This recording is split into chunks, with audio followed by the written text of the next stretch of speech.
Laura, and Laura can introduce herself. We're going to talk about intuitive eating. So turn the time over to you. Thank you for being here and listening to me today. I have a lot to cover. This is a huge modality, and it is beautiful, wonderful. It has changed my life, so I'm so excited to share it with you guys. But before I talk about myself, I think it's too much. I do want to jump in, and then I'll talk about it. So it is the revolutionary anti-diet approach, and kind of their tagline, and this is the book here, Intuitive Eating, on the top there. Make peace with food, free yourself from chronic dieting forever, and rediscover the pleasures of eating. So these two women were dietitians, and they were running a practice, and they noticed, and I think it was about in the 90s, I think, when they first had their practice, and they had some years behind them. They had seen so many people come through and having all these diets they've done, and it just never worked. Every time, like, all these people were so frustrated, and they were so frustrated, and they realized that it might be the system that's wrong. And a lot of times, it's kind of how it goes. Even with you guys thinking politically, like, sometimes it's actually maybe the system keeping you, oh, no, it's us. Well, maybe it's the system. So they tried to figure all this out, and came up with these 10 principles that can really help you. And this book has been out for about 35 years, and it's helped, I feel like millions of people at this point with a lot of recovery centers for eating disorders, even just anyone like us. And in the book itself, I find it really fun to read because it uses a lot of stories and people's examples. They take their names, of course, and don't use real names, but it's just so interesting to hear. And as you read them, you think, I've exactly done that. That person in there, whoever this Susan is, I know what that feels like.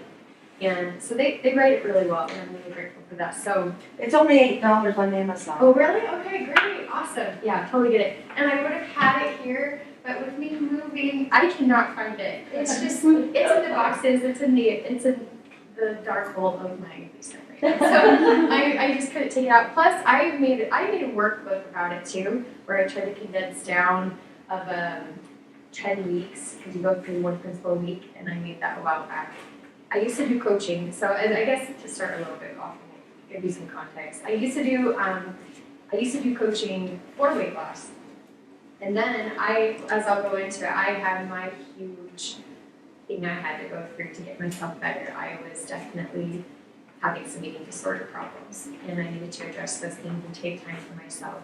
And then I was able to come back, and I felt like with even more vigor, like to help people understand what intuitive eating is, because it helped heal me.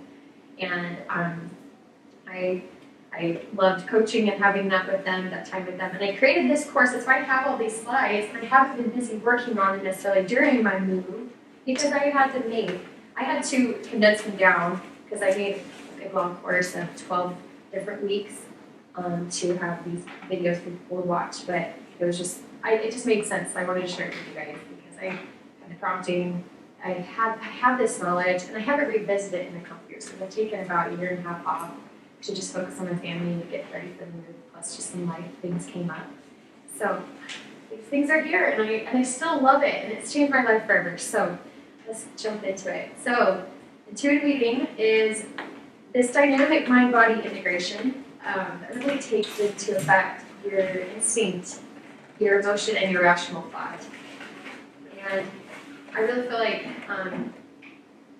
whereas other modalities don't put you front and center, and it's saying, here is the list of things you should do, go do it. It doesn't really make sense. You're not really figuring out what it's going to be for you directly, whether you're someone who has diabetes, you're gluten-free, you are someone that is more on the orthorexic side, as we'll talk about, or someone that ends up just binging a lot. But it helps you figure out where you need to be. And it's based on internal signals like hunger, satisfaction, and fullness. And so this diagram here will help you have an idea. And a lot of people think intuitive eating, oh no, like that's just going to be something where I just eat all the time. If I really eat intuitively, I would just eat all the time right now. But that's not the case. Because you are going to take these outside health values, and I'm sure a lot of you guys have your own story of what you've done with your health, and you have a lot of knowledge. So I kind of new going into this. These women probably all already have a ton of knowledge on their own health and what they've done. And we're not going to let go of those things. So, but that's one side of it. You have to take into effect this other side that intuitive eating pulls out even more of your inside attunement. What really is the intuition within you to make you someone in the middle, where it's your authentic health. That's what we're going for, finding that balance. And I also feel like intuitive eating is a little bit of a misnomer. It sounds like it's just talking all about eating, but as you can see here, there are all sorts of things in here. There's a ton of psychology. There's a ton of other things. Even down here where it's talking about movement, we're going to talk about. So that's not called in the intuitive eating, but it is, in the name. So I almost feel like it's a misnamed modality. But my favorite way to describe it, if I were to say it quickly to someone, is we're learning instincts we once knew as children. And I'll go more into that in a second. But there are really 7 billion right ways to have good health in this world, because that is different for every single person. There are about 7 or 8 billion people on Earth right now. And you're unique, and it's possible to find your own way of health. And so when I was going through my changes, what I needed to go through on getting more healthy, getting out of my eating disorders, I came across a scripture and it changed me in my mindset on it forever. That this could be one way he's talking about, and many. Of course, that's how the gospel is. You look at it, realize that it can expand into many different million things.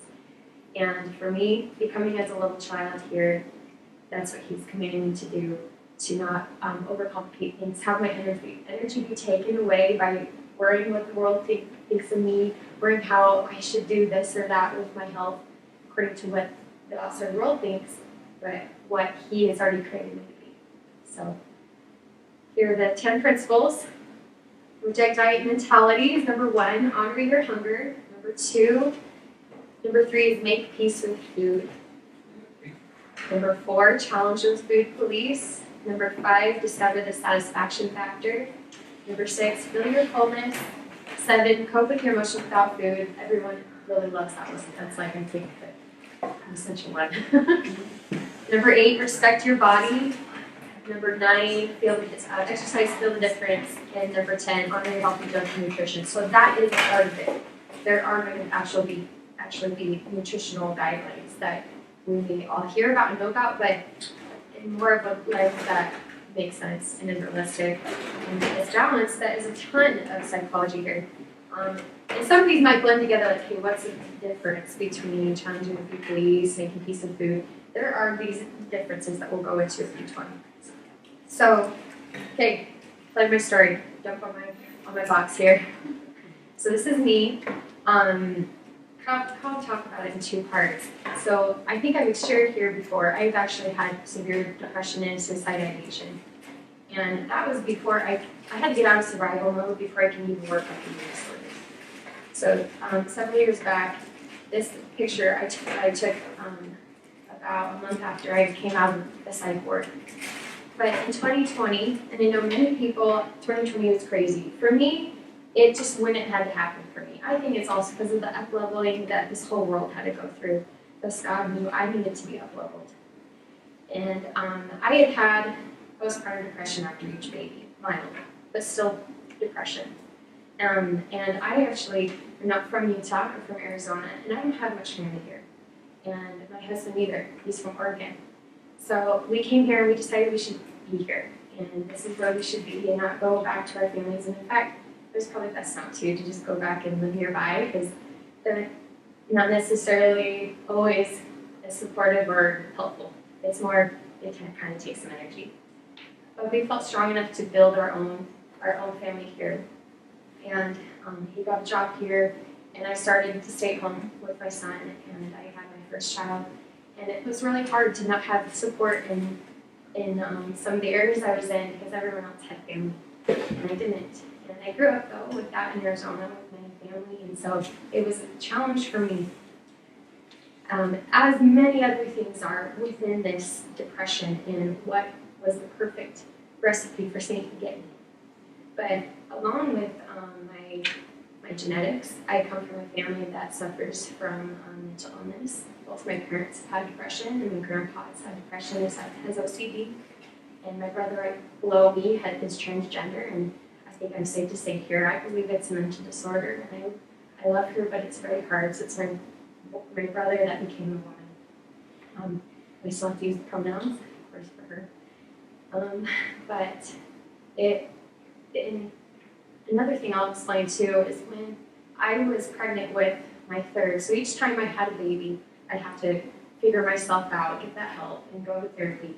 But my parents went through a divorce when I was pregnant with my second, and that was something that really rocked me. But then when I got pregnant with my third, I started to have depression during my pregnancy. And you can be right, you came up with a study recently that when someone has depression during pregnancy, even before all the progesterone drops, they have a much higher chance to have suicide ideation. But I felt the intuition, as I really believe is so important that we act on that I needed to go get that help and get that medication again, even when I was pregnant, and that's okay. And he was like, yeah, here you go. But I'm so glad he did because a couple months before I had my third, and I have three children, I got the call that my cousin had died by suicide. And he was 17, and it rocked the whole family. And we had to go down as a family to go to that funeral. And I saw this tragedy play out that I have been in a situation where I've had depression, but I haven't gotten to that point. So I made the decision right then and there, I had this deep impression that I needed to decide when it gets to that point, I already know what I'm going to do. And I'm going to replace that thought and that action with 2 steps. Calling my mom and going down the road kind of right next to an Instacare, going to an Instacare. And as you can probably tell, I had to act on that later down the road. About a year or two later, I had my third baby, but things got hard, of course, over time. And 2020 started actually for us and our family. My mom, we were on a cruise, my husband and I, for New Year's, and my mom actually got in a car accident. I was watching my kids with my teenage siblings, got in a car accident, real bad car accident on I-15 right at Draper on New Year's Day. and that's just how it was just a sign for how the whole year was going to go for me, I feel like. And as I was on that cruise, and as we all know, we're all tied together by our love and energy, that I felt like something had happened when I was on that cruise. But they didn't tell me until 4 or 5 days later till I came home, because they had no way to tell me. So I'm sitting with my husband at the buffet for breakfast, and I said, I feel like something may have happened. Like, how would they tell us? And he said, it's going to be okay. Like, they would let us know. No news is good news. Somehow through the cruise line, they'd let us know. And I just couldn't shake it, but then I did. I tried to go back to my fun vacation activities there on the boat. And then, when I came off the boat, that happened, but I felt like I needed to protect my family. And I was going to find a picture, but I forgot that my baby was totaled. But as that year goes on, I actually, in that December and January, I started already having those suicidal thoughts. And it's even before COVID's happening. And then COVID happens, of course, and it's a stressful situation for everyone, and just kind of adds to all the collective stress. But for me, it's just all the years of having to take care of my family on my own. My husband works a lot. He's a firefighter, paramedic, and had many jobs, and had a second job. And then not feeling like I'm enough, having Satan tell me those things over years. Eating disorders, as I'll get into. And I obviously had chemical imbalances, and it's just part of my genetics. And that was my perfect formula of what I had to go through, and what I'm so grateful for this day. I would never take away all the things I've learned. And to go on, after I came out of that psych ward, and I got into a really scary place, as I talked about, being on Corey B. Red Highway. Between that, trying to throw myself on traffic or grab knives and hurt myself. I acted on the plan that I would get some help, and so I went to the psych ward, and that summer I tried to take care of myself, but I couldn't. It wasn't working. All different medications I had to keep trying and doing, it just wasn't working. So I eventually did My husband and I forgot to mention too, my husband were going through some pretty rough marital times in these years. And it's just difficult. Like when you're both different people, you were type A, it was hard, but he was still by my side and we were working through these things. And he also was being both someone that liked to be healthy, but we had a toxic relationship with it, with us working out together, dieting together, and him saying different comments on the side to me about things or whatever got to me. And I wasn't going to handle it anymore. And I separated from him, but we still kept pushing on. And then in October of that year, since I'm in my bed most days, I'm able to take care of my kids very often and well. And probably a lot of trauma from my childhood, as we'll talk about, just what I had to grow up with, and being the oldest in my family, and all the things I had to see, though my parents were probably, they were pretty much already divorced. It's just, I felt like a divorced kid all growing up. And it wasn't the marriage I wanted, so I did go into mine knowing I really want to be better with my husband and I. So in October, I did go to a rehab for a month away from my kids, and it was so hard. And being around those people, I thought, okay, we're all gonna help each other. No, they were hard people. They were hard people to be around, but there were still some that we really leaned on each other. It made me think of Jared Halverson's podcast just this last couple of weeks, how he talks about church is like a rehab. And of course, I'm like, yes, it is. Because I felt like that. There were times in that rehab, I just felt like, wow, this is how it should be in church. We should be leaning on each other. Those group sessions we had with each other were powerful. They were both too. But I would say my born again moment was in November when I came out of there and I got better, and it was a miracle. And then in that following January 2021, I realized I was having still depression, but definitely very managed. And I've seen so many therapists. I had a whole team of people in my neighborhood also helping out what they could. Of course, everyone was really going through a lot during that time, but I feel very grateful looking back on the people that helped me. But it wasn't until after I got through that I realized I had to work on these eating disorders. My orthorexia, as they would say, is you talk about Orthodox religions, you're very strict religion. So you're very strict with your eating, your exercise, and that's where I was for many, many years. And I couldn't shake it, and I needed that help. And I was already reaching my max. I already reached my max out of pocket for my for all that I had gone through that previous year. So I went to the Center for Change outpatient program.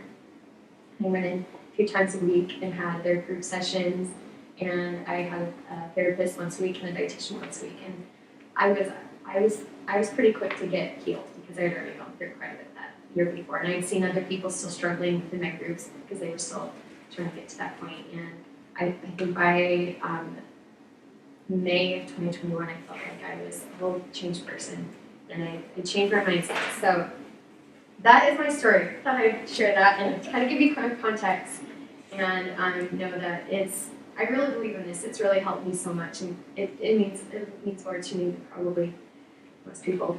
So some frequently asked questions. Yes.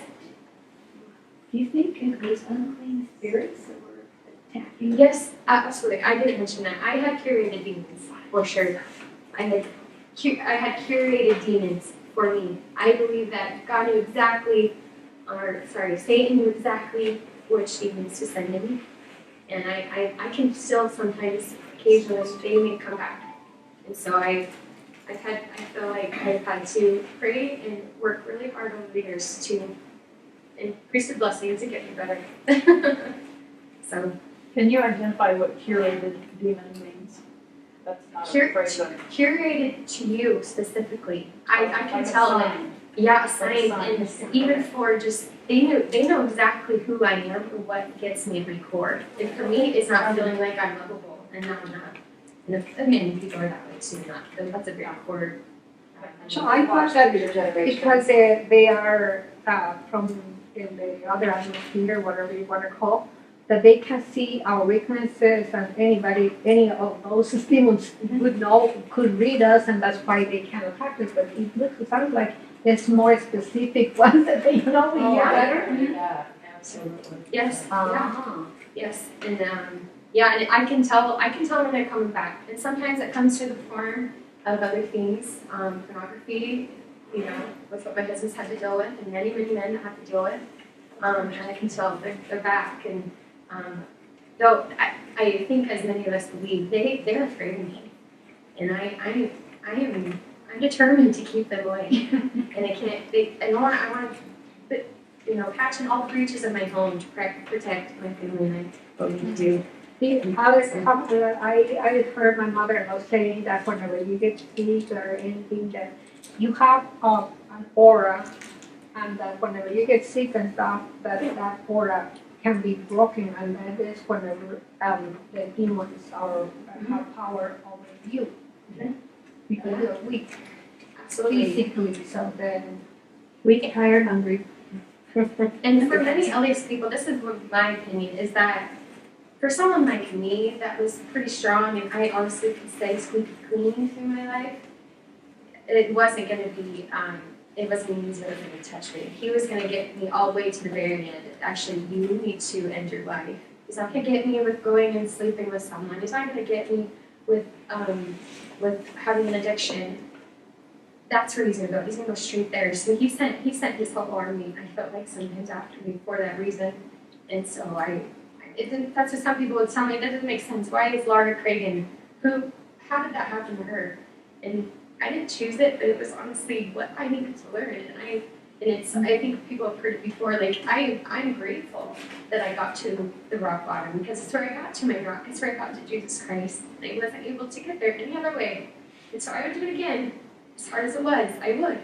And I probably still have more lessons to learn down the road on what will bring me back to him again and again. So I like the saying that when you hit rock bottom, you find the rock. Yep. That's right. Jesus Christ. Yes. So in other words, Satan is not after the bad ones. Satan is after the good ones that is normal because he has a battle to destroy you. He can't be fight. You're right, it's him with my cousin, like he must have had some demons after him. Sometimes there are signs for suicide for him, it wasn't as much. And you know, he must have been in a really dark place. And I think of him quite often. I used to babysit him as a teenager, and but we just love him. And it's really brought my family together too. So all these blessings that come from trials.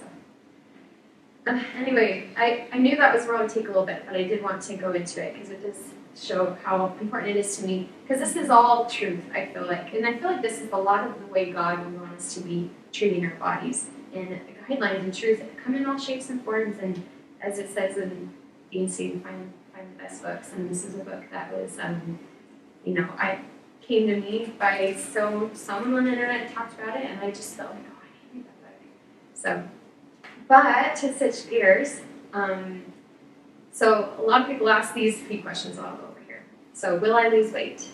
And you may or may not, and you'll have to just be okay with that because it's not the purpose from now on to focus on your weight. It's on focusing now on your own authentic health and not losing weight. So it has to be taken away. And we'll go more into that. But accepting your set point is your ideal body weight that you have naturally without food restriction or deprivation and over exercising. It's just, I feel like your body's set point is that internal system to maintain healthy weight. I have a friend, she's just looked the same for 10 or 15 years. And it's because she's just a happy, normal person that doesn't focus so much on it. But she eats, tries to eat good, and I see her with me and eating the fun stuff too, and you know, getting some movement in. And so she's just doing so much good in her word too. So it's just, I think that's where we need to focus on is our authentic health. A lot of people may think that you just eat the junk food all day long, and it's not. It's just so much more than that, and that's a popular misconception. So we're going to talk about something called the honeymoon stage, and it's a necessary part of that journey, and you can probably kind of guess what it will include. But it will, I promise that it won't last forever if you are taking that time to do the honeymoon stage. So a lot of people also have the question, I don't trust myself and give her permission to eat whatever I want. Let's say I don't know when I feel truly full or hungry. Will this work for me? And yes, there's hope because it's a process, and intuitive eating is the way of life that has been proven. And it's they've done a lot of studies with it, honestly, in this book. This isn't just a hodgepodge book of women and these two women and their actual ideas. There's a lot of study, and there are actual intuitive eating nutritionists all over right now. If you ever needed a little more guidance on this, because as I did the disclaimer, this may be not the best thing for you right now. If you need to get some other help, always just taking into account what works for you and maybe who you need to see. I just hope this will be a stepping stone. I have the prompting to hopefully come teach you. So whoever needs to hear it, because it helped me. And it's a paradox. So there's this idea of a Chinese finger trap. The more you pull it, it just gets you tighter. So honestly, intuitive eating in that way, as you start letting go, you actually start to find that piece of freedom. So this goes against all scripts. Maybe some of you are like freaking out, but we're getting into it. So that pre-game is really discovering what your vision is for that. And for, like I talked about before, especially spirit and all the stuff I have gone through, that us being connected mind, body, spirit, we've heard that before. I feel like, here it is, over here. I'll probably skip through so we can get going. Come home to ourselves. That's where we want to be, right? We're at war with ourselves a lot of the time, especially as women, with what's going on in our heads, of the diet culture and what we need to do. But if we can get those solid three things here, the mindset overhaul, all the inner work you're going to be doing for your mind, your body, I feel like is these principles of intuitive eating, and then of course the healing in Christ. So taking down to write what your vision is. It usually happens when you ask yourself why 5 times. And for me, I thought, okay, I want to do intuitive eating, or I want to get healthier and have this authentic health because I just want to be happy. That's actually not necessarily the case. Why do I want to be happy? Well, I want to be able to be more with my family. Well, why? And so you ask yourself to that bottom point. For me, that very ground level of where I'm at with really understanding why I'm doing the things I do for my body and being healthy and being completely stripped of what the world is trying to tell me is because I want to be able to just have a body that's going to be able to do good to bring it past God's kingdom here. That's what I want. And when we capture that vision, as President Nelson has talked about, to gather Israel, that's nothing else is going to deter you from that. And I had all these eating disorders, all the depression in the way before I could get there. But I have so much more empathy now for those who go through it. So taking that time, that visualization, asking yourself why 5 times. I will imagine probably most of you might be that same thing. That it will get down to that point. But finding exactly for you, we have our own little niches of what we bring to the table in God's kingdom. Some people do it through art, some people do it through being great listeners, some people do it, at least in one aspect for me, I can teach this. This isn't my old persona by far, but I love learning and teaching. Yeah, just the thought that I had, tying this back to what Todd talked about last week, the bypass. You didn't let these things, like you didn't bypass the healing that needed to happen for you to go to Christ. That you addressed those things that were in the way. The radical responsibility. Yeah. Mm-hmm. That's what he talked about, and like I had to do that. It's very raw, it's very real, and in fact, I forgot to mention there were probably my Gethsemane moment, a lot of Gethsemane moments that happened for me, but one Gethsemane moment is I got COVID in that rehab. And they thought it was a good idea, and it was in October, so if you got COVID anytime that summer and early fall, that was scary. It wasn't so common yet. But they decided to put me in the room and not talk to me with anyone. And I couldn't choose to go home and leave because then they would have me pay all the money to leave and it wouldn't be covered by insurance. I can just start trying to forget. But so I was in the Gethsemane moment. I was so down low. I just was all by myself for a few days inside that room. And I'm ashamed also by a couple of people there saying, why would you go home to your family? Like you get done sick. So it was really hard, but my husband was ready to come and be down that place. He was like, I'm getting her out of there. You guys are going to pay for it. But I said, it's okay. I'm going through some really spiritual things right now. And I'm going to get out. It's going to be fine. And we pleaded and we prayed and we softened the hearts of the therapists and the people to be able to leave that. So a miracle did happen and I was able to leave. And it's one of those moments, like we all have to get to the very, very bottom. We have nowhere else to go to. We can't buffer. We can't use anyone else. And I was faced with the real reality right here in front of me, what I had to do. So I hope you guys figure out for yourself what it is that you need to take that responsibility for. So, considering the lilies, because he is the one who will take care of you. And yeah, there's certain scriptures I pop in here that I can, of course, expound on, but we don't have a ton of time. But these were scriptures I chose because they were ones that kept me going through these years. I had to go through this couple of years of growth and change. But you are overhauling a relationship with yourself and your body, with food. I feel like I also healed my relationship to culture around me. Not that I reject them now, but actually, I feel not just feel sorry for it, but just understanding for what it is. And some people just aren't there yet, and I can love and help them along the way, or give that compassion to them that they're just suffering also, even if they, people have said different things to me or whatever. Growing up in a culture, maybe as I had, it kind of happened. It was kind of hard sometimes, but it just takes a lifetime. And small and simple things are great things brought to pass as you keep working on this little by little. So this honeymoon stage, we haven't gotten to step one, or the principal one. So we'll go fast, but honeymoon stage is, as it's radical to say, you eat what you want from now on, or at least for this stage. And that's really weird to hear, or to have people hear. And it's just not a drill. It's, if you really are going to follow what they're telling in the book, and as I had done it, I started eating whatever I wanted.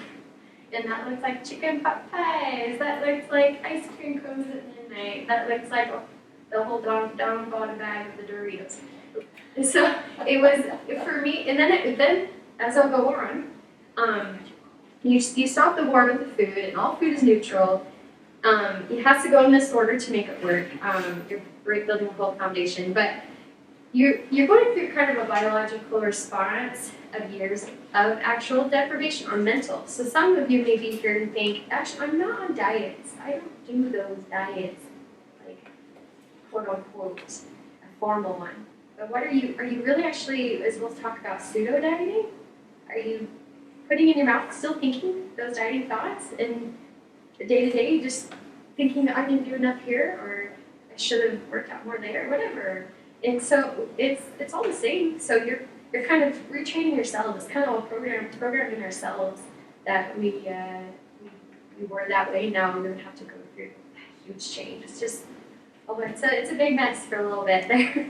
And even from what people may see from you, and that was really hard for me, of who I lived with and those different comments, but I had to do it.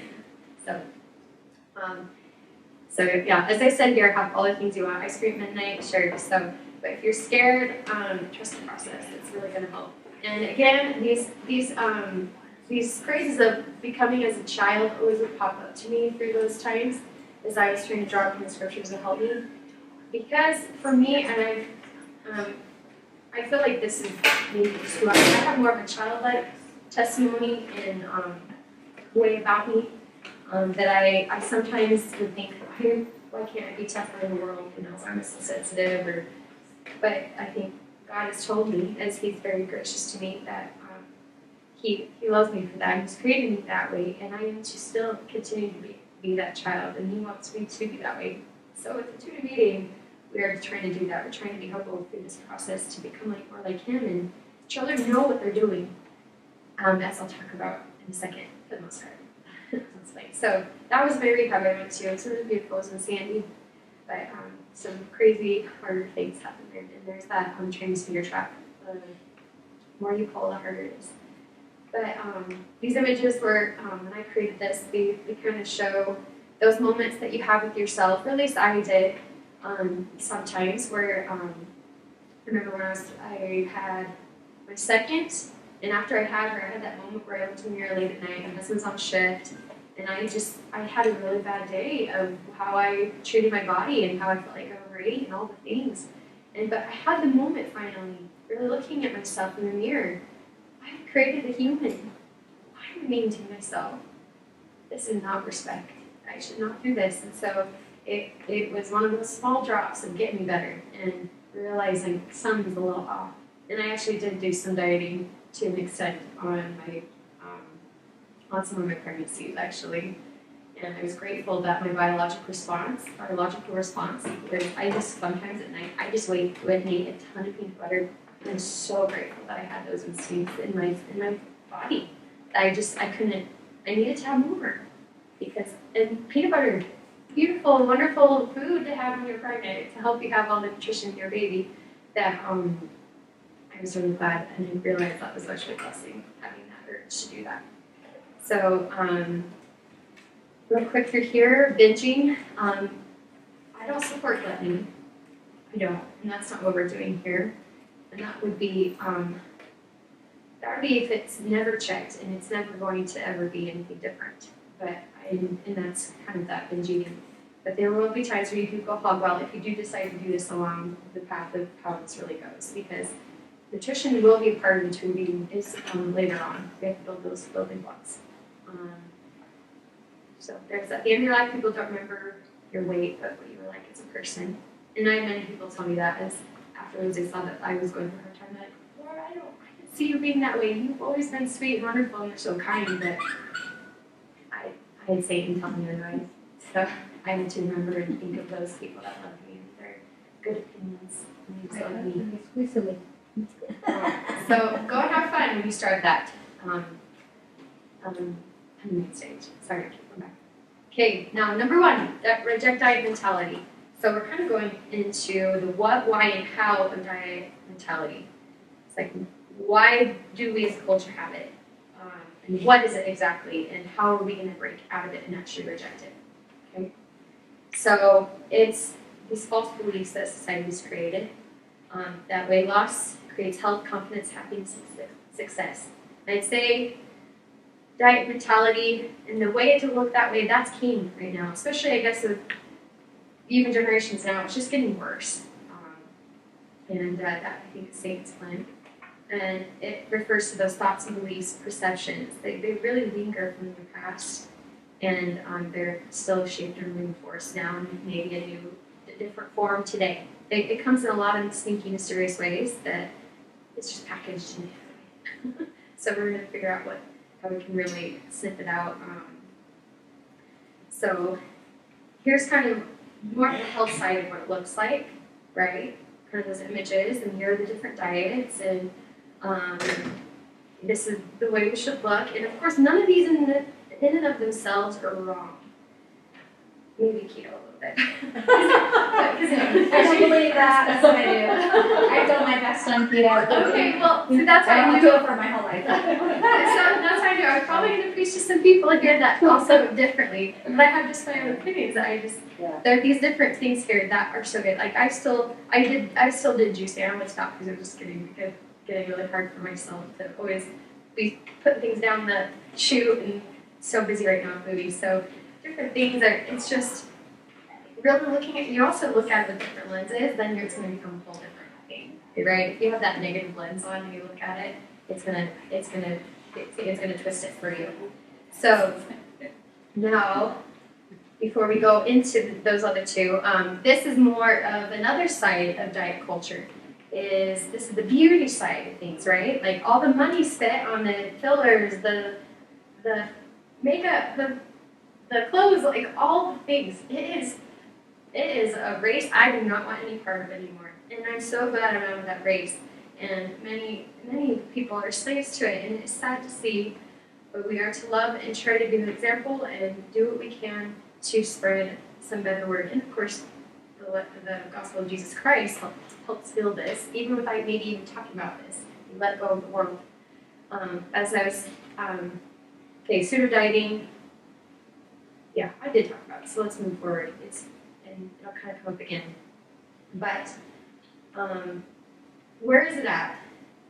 It's in these conversations with others. It's in the health industry, beauty industry, social media, movies, magazines, internet, keeping up with Joneses, that mentality, shopping centers, all those things.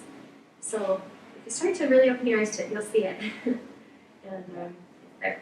But it all comes into your mind, right? You see it and you observe it, and then you internalize it. And you just kind of center yourself in it. Or you choose not, of course. So that's why I'm hoping to get here today. Because, all these things, as maybe some of these things might be, maybe someone that has done in here, so I hope I don't offend, but in my opinion, to let go and really truly do this, you have to let go of those things. Because they can turn into the objectification of yourself, the anxiety, the low self-esteem, body dysmorphia. So we want to get out of that. Feasting on what matters most. So this is another, if you want to jot down the scripture, it's another scripture that could be a fellow scripture friend to help you along this journey. Because a lot of people are, in the world we're seeing today are laboring for something which will not satisfy. And that's definitely what we're talking about here. And these women are, I don't even know if they're Christian, but this is some truth that they've been talking about, right? To let go of these things is part of what it's talked about here in the performing. So there are 4 symptoms that it comes up in: the physical, behavioral, psychological, and social. That diet mentality shows up in. Okay, so it could many times happen in the physical way where you're chronically tired. You may be disconnected from your satiety cues. I kind of jump around as you're kind of reading it, but behavioral, you talk a lot about dieting and weight and food with people, so that's kind of behaviors you're doing. You avoid physical intimacy, all those different things. Psychological, you have mood swings. You're afraid that when you eat a forbidden food, you'll stop. And then society, be different with others around maybe, or you have beliefs that are starting to actually interfere relationships, right? Okay. So we're clearing out this old furniture, putting in the new. This was a helpful visual for me, is I really have to take it all out and really see it for what it is, and put in the brand new furniture. That's really much healthier for me. And President Nelson, of course, when he talked about this, that's what I thought of. I was like, oh, I was actually thinking about that. I had been told that through the book and through my help at the Center for Change in Orem, and it's definitely what we're looking for, all the degrees in our life, to be able to become more worthy, more and more like him as we get rid of these worldly influences. So, okay, there are the 3 areas of where you can get rid of it, as we kind of talked about, but let's go deeper. Social media comes up in songs, honestly, in magazines, Instagram, Facebook.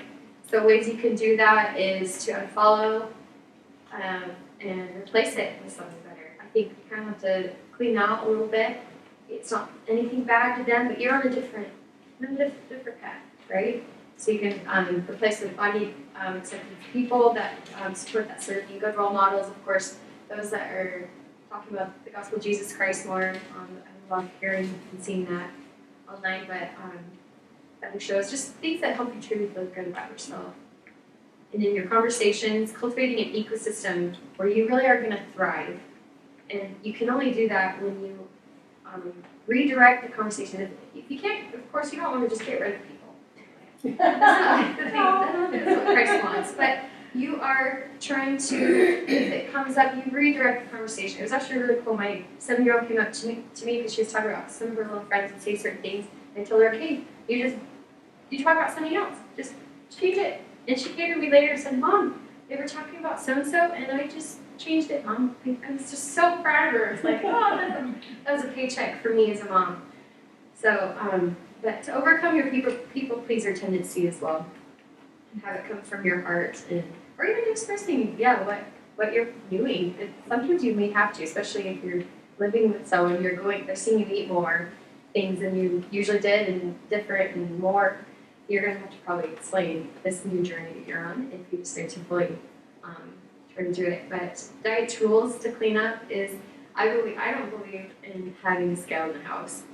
I feel like I haven't weighed myself for 4 years, and it's just having it out of sight, out of mind, completely, and not even having it around. But different apps on your phone, different measuring things, cookbooks. If it is something that you know is really going to weigh you down. So this could be also just the behaviors we have. Like we mentally start, Weight Watchers, people have done, start adding points in our head. We do that as a people, right? We have these past things that helped us, and so we kind of go back and keep doing that. So, that's the idea. Okay, now honor your hunger. I'm just going to kind of go down put this here so you know where we're at. But honoring your hunger, let's start there because maybe you haven't honored it fully, or you've pseudo-dieted yourself and not truly done it in your refrain. So we have many things going on in our life right now, and they're called attunement disruptors, right? We're not in tune with ourselves, and we're busy with work, checking phones, notification, and it's just could be these beliefs or just a general lack of self-care. There's a ton more. But let's do a little neuroscience lesson time for those that remember, don't know, or already do. I might be preaching to the choir for some that really know these things, but there are two parts of your nervous system that are governing your body at any time, okay? And the sympathetic nervous system and the parasympathetic nervous system. And then here's my husband. This was probably like 6 or 7 years ago, and they were doing like the mustache thing. So he looks like he's from the 70s. He's just a blonde mustache. So we like him, right? He's a paramedic. We like him. We like the parasympathetic nervous system. It's more of the rest and digest state. Okay, we're stressed too much. So I feel like society as a whole, we're too much in this sympathetic as we're going to, and too much in that fight or flight state. So we can't recover, heal, digest our food when we're in that state too much. So we want to be in this one. Okay, this is where we want to be most of the time. And that helped me remember. That's why it's right there. So the sympathetic is the fight or flight. And it's still really good to have this. It's kind of why we exercise, or even for me, trying to teach you guys, and it gets my blood pumping, and I actually do something that pushes me, and not, being lazy on the couch all day. But it's when we're in it most of the time, then it's problematic. So that's where we're coming from first. So with notifications, and all the emails, and having to go over here for this item on your schedule, or having to do this item over here, we are always doing things, and we just feel like we're on 24/7. So we're never going to be able to fully honor ourselves and our hunger if we're doing that. But that's to talk about those disruptors kind of going on in our lives. Now, self-care, as maybe some people are tired of hearing about it. I sometimes got kind of tired of hearing about it for a long time there. It became kind of, I feel like, in the world more like selfish care. But here I'm hoping to say it in a simple way of what it really is. Tending to your basic physical and emotional needs so that you can go and do what you need with the rest of your responsibilities and your family. And even to figure out where you are day to day with your hunger, fullness, intuition to help yourself get better with intuitive eating. So these are I really love this slide because it's a really specific raw stuff that we deal with day to day. So you may say, I often skip meals like this for time, or I don't take time to reflect on the meaning of life. Like that's actually a disruptor. I feel like we really don't take that time to walk in nature, really taking time to pray to God. Whatever it looks like for you, that it becomes actually a disruptor in life when you haven't done that in a while. Multitasking when you eat, watching TV, check email. I am not perfect at this even for myself, but I definitely have gotten better. Hard to say no to people's requests, learn how to relax. So have some disruptors work on in your life if you say yes to any of these questions. To work on trying to eat just one meal undistracted today. Hope that you can, maybe after this, go and find a time to go do that even today. So it's all about listening to your body and taking action on it. It's a huge part of honoring your hunger. Okay, interoceptive awareness. These are the sensations in your body that we have that help us really understand if we are hungry. And it looks different for all people. So for me, I have trouble focusing and I get shaky, lethargic. But I think the body is so cool. He's created us to give us those signs. Even one of my other kids is saying, pain is a good thing, Mom. Because it tells you when something's not right. Like, what if they didn't even feel it? And it was, because it's there. It's there for a reason. They actually feel a sharp sting of pain when we put our hand on the stove for a second. So I thought, who are you? You're young. Like, why are you saying these cool, deep things? So these come when you get to know your body signals, they come from these two ways of body cues and body states. And I'll explain more. So body cues, you may feel any sensations. They could become uncomfortable, comfortable, or neutral, depending on how hungry you are or not, right? In your head, in your mouth, in your neck and throat, which, by the way, if you're thirsty. Shoulders and chest. So all those things there. Knowing what it is for you kind of goes from top to bottom. Body states. Do you feel sleepy, restless, sick, rested, stressed, or jittery? So really being curious about it, not putting judgmental thoughts onto it, but just understanding, okay, this is how I experience hunger. But as a disclaimer, some people just don't know when they're hungry because maybe they've been pseudo-dieting. Whether you're on this end of, like where I was, where I would just let myself be hungry, so I kind of didn't know anymore, and it kind of went away, and I'll talk more about that. Or you just eat too much, and you're just like, I'm just always full, maybe because I eat too much. So you have to, you may have been numbing yourself with different distractions and staying periodically busy. And even diet sodas do that. It's gonna be breakfast, but there's hope. And the singles can come back. Okay, we're just the old scale, okay? If you want to get bonus points, you can just go and throw it away today. Go and throw it away today, the scale. But here's a new scale that we're going to go by. I'll skip that part. But it's kind of small, but it talks about kind of from a range of 0 to 10. 0 being painfully hungry and 10 being painfully full. Okay? And if you want to take a picture, but I'm going to talk mainly about that 3 to 7 range. That's kind of more where we want to be. 3 says hungry and ready to eat, but without urgency. It's a polite hunger. So it's kind of your body telling you, hey, you're kind of hungry. You're at a 3 right now. But you're not going to, and it's good to not always dip way down into these 0, 1, and 2 range, because then that's when you do end up binging, or just eating whatever you can get your hands on first, and you haven't had time to like go and actually make something a little bit more nutritionally dense for yourself. Or getting up to that number 7, and it says comfortable fullness, and you're satisfied and content. But then if you go above that, it's hard because then you can become painfully full and stuffed, and no matter what kind of food it was, it'll taint your whole experience with how you felt afterwards. So that's how I felt like sometimes I would binge donuts in the past or whatever. It tainted me wanting to eat them as often again because you're learning, and kids kind of learn that, so I'll go into it a little bit. But for some people, and when they're just really not feeling any of their cues, and it's hard to really understand what that is right now, maybe after all those years. They talked about having a 911 plan, and so they've had me do this as well, to kind of create a small list of 3 meals and 3 snacks that are very easy to prepare. Something that you know is on hand most of the time, and that give you that adequate sustenance. For me, it was, as one meal, it was a peanut butter jelly sandwich with milk. And for a snack, it was a banana and some nuts, or a bowl of cereal with some milk. Like, they were just so easy, and I just knew I could go to it. Even if I didn't feel hungry, but I know 4 or 5 hours had been by, and I needed to do that. So for any of you, even if you get really busy in your day, even if it's not about you trying to start this whole modality here, but trying to even,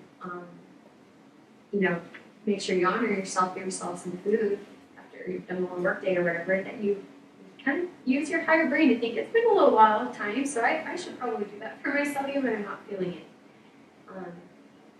So let's go on to the next one. Reading a piece of food. Okay, love this one.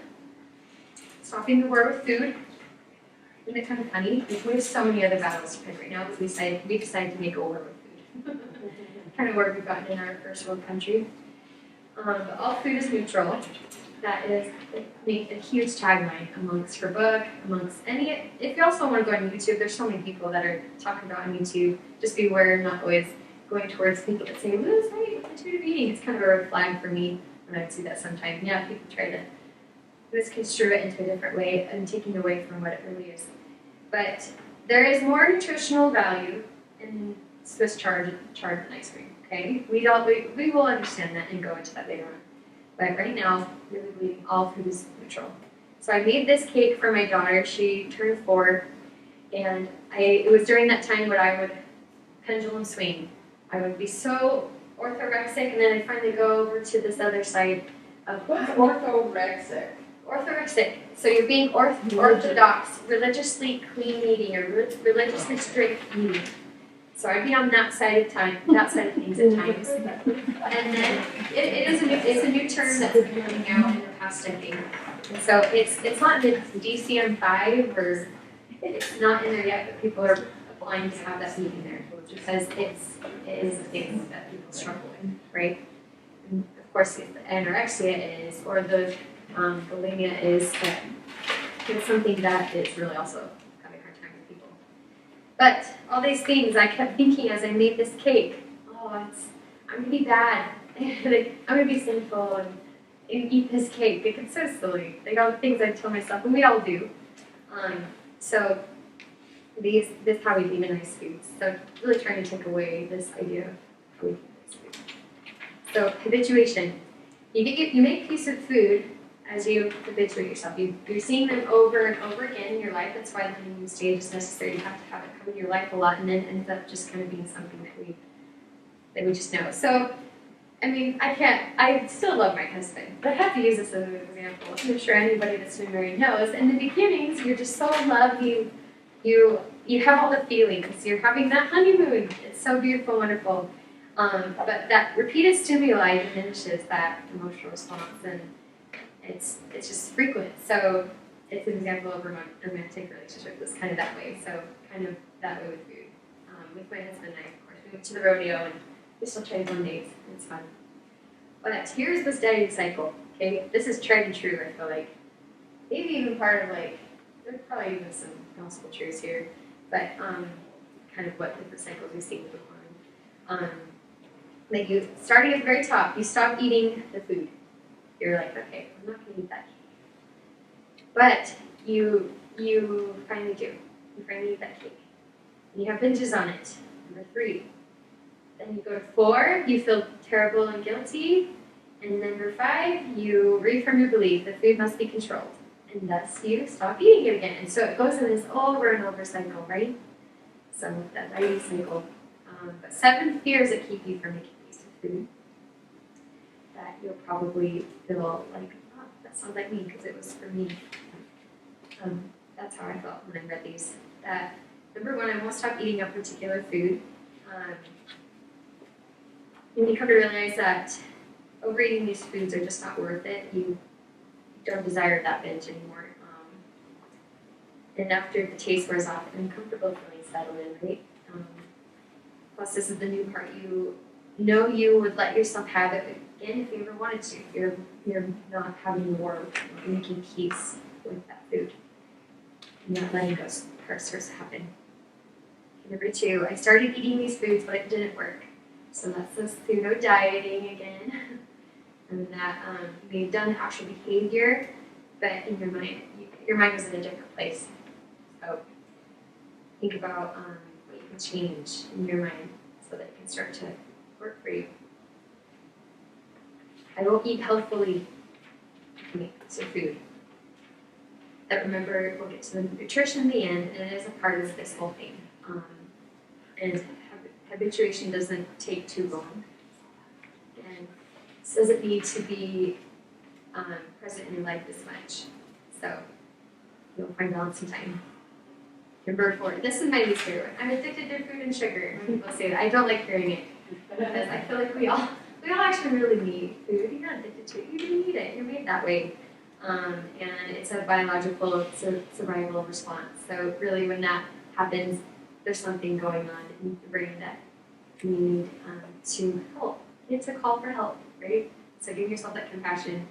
And it's the whole list in and of itself. I could probably go on that. But number 5, I don't trust myself around food. And just like relationships, trust takes time and a leap of faith. And I think I said this earlier, you have nutritional trauma in your cells. And we do this by having repetition and consistency. Okay, my friends and family criticize my food choices, and only you know what path you are on, you need to draw the line in the sand, and you need that respect, and we have to voice it. And this whole journey is interpersonal, and you need to maybe explain yourself more. Saying things like that's not helpful. Please don't comment on my food and body, or sometimes it has to be that direct. And so, if you people pleaser like I had been, I mean, it was hard for me to get to say that. Or I like to say this, and sometimes if I'm sassy though, it may not come out right, and say that's your opinion. It's just a very neutral way to say that's your opinion. Okay. Yeah. So. And in their mind, they're gonna say, "Think, well, I'm right and you're wrong." Right. It can if you let it go, it can go further into a fight, or you kind of can diffuse it. Just be like, hands up, it is what it is. So you may still be fantasizing one last time to lose weight, and that's still part of diet mentality that needs to be let go of. But we're looking for that healing, because dieting has never worked. If it really worked, it would have worked already, right? If you've done all the things before, you're finding peace and freedom now. That's what you're going for. Okay, think of your life like a Jenga game. Let's say, like going back to the example of a child, we are kind of born into this life, just a beautiful, full tower, no holes in it. But over time, those holes have been poked in. You need to do this. You need to look this way. No, that's too late at night. Whatever. You'll be fine. Don't eat that much. All the things. Or even deeper, what people have said to you that really hurt. So, you're building a whole new foundation, a whole new tower, and that's what helped me in that visual as I was going through this. And I'm not going to go into each one of these. I'm just looking at it real quick though. That hole, this is also some of the holes in that Jenga tower. The what the heck effect that you might as well just eat it off if you already started. Okay? I forget what this number 2 is now that I'm looking at. So we'll go on to number 3. The anticipation of food restriction, that you are about to go on a diet. Oh, you just might as well eat. Just eat all the things and then you'll start it. Or I'm about to, I don't know, you're about to go somewhere where you're not going to have good food, so you might as well eat all the good food here. Well, my favorite was I'll start my diet Monday. Right? Yes. Yep, that happens a lot with the Monday mentality. The irony of thought suppression, like, oh, I'm not going to think about the ice cream in the freezer right now. But instead it says, don't think about a pink elephant, what do you think about? You think about a pink elephant, and same with ice cream, you can't help. If you try to suppress it, we're just going to keep thinking about it. And then the forbidden fruit, also, like, we kind of have this inner child little rebellion in us sometimes that we're like, who told me I can't have that? I'm going to be bad. Like, I don't know, we kind of have that little side of ourselves. So it ends up being something we just really want because it's forbidden. Silly, huh? Okay, so those all be yummy, good food, but yeah, we need to make peace with it and not go towards these. Okay. Let's get that. Well, creating a list might be helpful for yourself of where you like to eat, places you like to eat, what ingredients you like, what vegetables, and what are your favorite breakfast, lunch, and dinners. Like, it's really fun to write kind of a list for yourself. And just finding those things this week and incorporating into your life. Creating like your best list, what really you love to eat. For me, at a time, I think it was for that reason. I loved peanut butter. I did because it was something that just I really needed, I guess, and I loved, and I still love it. But for that time, it was my best. It was always on that best list. So, okay, number 4, challenge the food police. So this is that incessant dialogue that dieting has created and rules that should be obeyed. Okay, this plays out like a loud siren in your head. And we'll talk about these food voices. There's 7 of them. The first 3 are the bad ones, and the next 4 good ones. So, Was your depression based on food and diet? yeah, partly. Okay. And I couldn't get out of it until I was even just better state of mind and survival. But there's definitely been a lot of things growing up too that I had to deal with in my family. I'm the oldest, and my parents just always, it was all strife and chaos going on. So, food police, it decides whether to be good or bad in relationship with food choices and reminds you of those rules. And I'll have an example of each one of these. That you ate a cake last night, now I know I've gained 5 pounds from it. You start telling yourself those things. Not good, bad. Number 2, the nutrition informant. It aligns with the pervading cultural myths about which foods are healthy. Yes, there's the nutritionally dense foods that are probably better than the Oreos up here, but it's to the point where it's not helpful, right? And example saying, I ate that piece of cheese and I'm just sure I'm gonna have high cholesterol.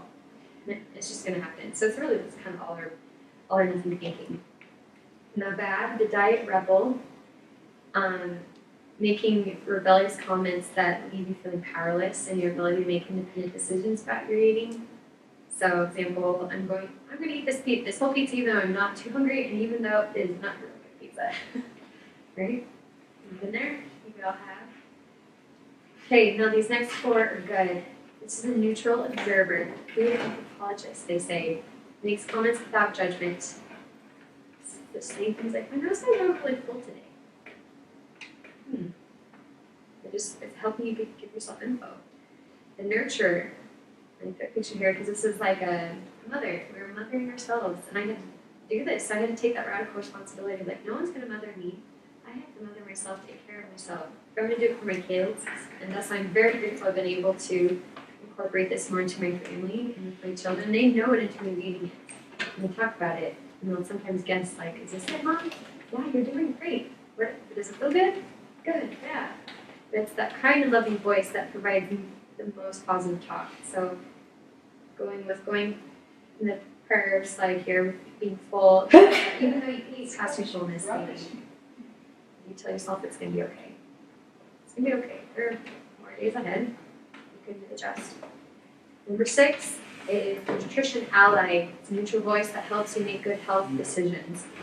About foods that will give you energy, health, satiety, along with satisfaction. Things like that food is really spicy, and I know I get that heartburn every time I have spicy food. Or for me, I could say something like, I could eat this bowl of cereal, or I could eat this whole bowl of milk, nuts, and stuff on top. It just keeps me fuller. So when you look at that picture, they just had just looking at it makes you feel healthy. Yeah, Yeah. they're beautiful. The rainbow is beautiful to eat. So the intuitive eater is to really go into, of course. And it's that voice that comes from your internal wisdom will guide you to make the best choice for your body's needs. Example of that is you trust your body to tell you what to eat, when to eat, and how much. If you really can get to that point, how cool would that be? To really say, I trust myself. I know what I can do. And these voices come from you, your upbringing, and others. Okay? So you, as a result of all that diet thinking, you have those old beliefs that you've accumulated over time, and they evolve subtly. So you count calories, you do that turn of the wrist to look at those nutrition facts every time. I had to work on it. Don't do it. Don't. At least not until you're in a better state. So having rules about snacking, just at what times of the day you eat, there's a lot within us. Knowing, I have to take some responsibility for that. So as an example, you may say, I try to avoid certain foods. Like I avoid just the fast food, the freezer food, the lard, whatever. But you telling yourself and saying, I can have all the foods in these day-to-day in my diet, and that's okay. I trust my body and will tell me when I've had enough, and it'll still give me energy. Because you're probably going to be having more of those foods as happy as same, so along the way. You're doing it right. Okay, here's my family. Back when everything was very sweet and not so complicated. But we all had our own evolving thing going on within all of us. And And 6 kids? I was oldest of 6. And yeah, I was almost 16 when my youngest sister was born. So this was, I think, the year I graduated high school. But yeah, even though there are good intentions involved, they said certain things and I was raised in certain ways and how and what is good to eat or not good to eat. I'm sure all of you have your own story. And in fact, when I used to coach, I coached this one woman that was older and had even her mother living with her that was in her 70s. And she was trying to do tube eating later in life. It's like she said, it has to happen. I am in some past ways. And she had even noticed to the point that she was part of a BYU singles ward that she was her husband's bishop in, and she even noticed like it was hard for her to even get involved with the students she was trying to serve. She's thinking about food, or she needs to get to bed on time so she can go up and do that workout, whatever. So I was so glad she found me, and she changed my life as much as I hope I changed hers. But she had talked about how her mom started living with her, and because her mom wasn't doing as well, but her mom would still say these things, and she just realized that's where it came from. I was so impressed with her, trying to be as gracious as she could with her mom. Of course, honoring her parents, but just knowing where it came from, and that it was probably just handed down from her. And so as the mom was seeing her, have some more honeymoon stage moments where she's eating some Oreos and all the things, her mom would make little comments, and it kind of set her in a spiral for a second, but she was using her forward brain to know I can make a better reply back. I can say what works for me right now. I'm working on. Yes. This is actually an experience with my daughter. I haven't seen her for several months, and she came to visit. Lost probably close to 30 pounds. Yeah. And she'd spent some time up at her dad's too, and her stepmom had made comments about how good she looked, and then she came down and told her how great she looked, and she told me how damaging that was. Mm-hmm. Because she said, I am more than what I look like. Mm-hmm. And she was actually doing things that were really unhealthy that made her lose the weight. And she just let me know it's not helpful to comment on how I look, because it makes me feel like that's my value. Right. Absolutely. So I've learned I don't tell her, comment on things that aren't part of who she is, not what she looks like. Yes, absolutely. I'm really glad you brought that up because we're going to actually talk about that in a little bit. And I've had to get out of that habit, and I think we all do. When you see exactly what's right in front of you, if something's changed, of course we don't say someone may gain the weight, but we want to be happy for the person if that's what they're going for, if they did lose weight. But it could be not helpful, and it ends up just feel like they're a billboard for just that, and that's not who we are. Laura, just after, is Becky Ray your mom's or your dad's sister? My dad. Oh, okay. Yeah, Kathy and I have your My cousin is married to her aunt. yeah. Oh, wow. And my uncle Waldo is her cousin. Wow. Yeah, so there are all these. I'll go on into that into the next one, but there's. I have a question. Yes, what were you talking about, the looks, accepting your looks, or how I didn't get the point, what they were talking about? Oh, kind of talking about when you see someone and when people are commenting, they're only commenting by the way they look, especially if they lose weight. It actually can be damaging to say, "Oh, you lost weight," because they may know that's where their only weight is from, or that they actually lost weight in an unhealthy way, right? So as you retrain your brain over years, that when you comment on someone or you just notice things about you're noticing things other than that's not where we're going towards and thinking about. It's who they are on the inside. I think even President Holland talked about that, where Sally is smart and Susan is pretty, but all they'll remember is the other thing that they don't have. So we don't. Oh, yeah. That's not No, what that's a good point, because my daughter lost weight, and then she said, Mom, look, how big I look. And I said, it's very good that you lost weight, but most important is how healthy you feel, but how good, emotional and everything. So that's what I think is good. Because it can be very thin, but you feel like. And we don't know what's really going on. Of course, I'm always so happy when people just have more energy and just feel better. So yeah. I think that one of the things that what I'm hearing here is that we're saying to them, oh, you look great. I wonder if we flip it around and I like the way you look, if that makes any It change. still is damaging. Because it says They're you only taking like it personally, me. You which only is, like me when I look like this. So it's still, it's based around their value to you. Yeah, but we're not mind readers, we don't know. I just had people say, you look like you have more energy, you look younger. Stuff like that, that's good. Yeah. You look like, her light, like she's just full of light right now. Yeah, more like, say it differently. Okay. Healthy. Okay, we've already gone over that, so we will move forward. But,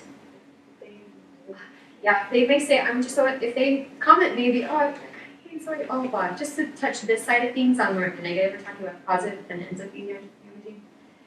So they're saying, maybe you're gaining weight, it's still hurtful. They're only maybe saying it because of your health, like ends up creating these resentful feelings and just having to set some boundaries, voice yourself a little bit. For example, like you can eat that whole burrito. Yes, you are. Or if you need to keep going, saying, "Well, you said hurt my feelings. I just appreciate if you didn't comment on how I eat." And that's hard if you're used to just taking it in. Maybe someone just always says it to you, and then you finally start talking. I don't want to hear that anymore. If that's what you're going to keep saying to me. So the fact machine,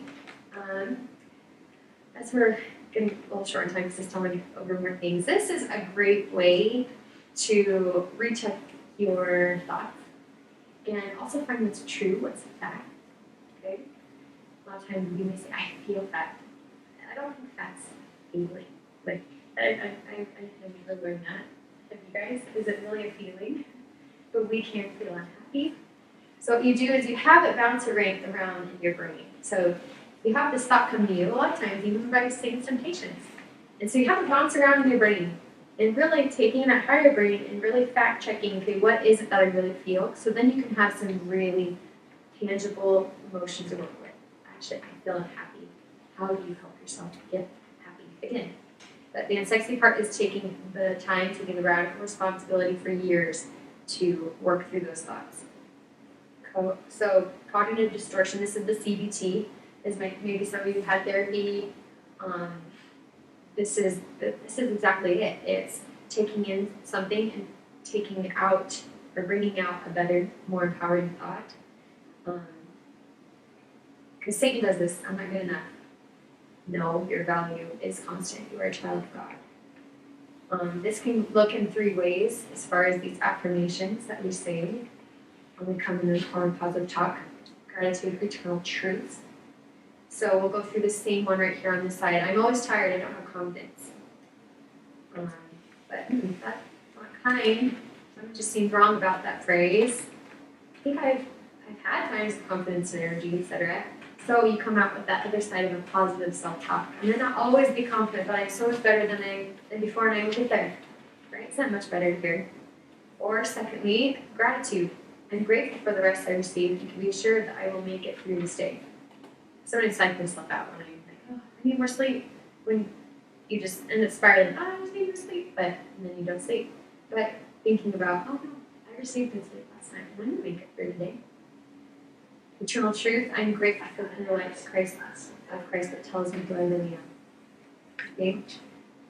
And for the most part, thinking, this would be a great phrase for you to always use. Even with any kids or grandkids in your life, like, if they're ever tough on themselves, or if you're tough on yourself, this is a really great phrase to be using, especially if you're perfectionistic.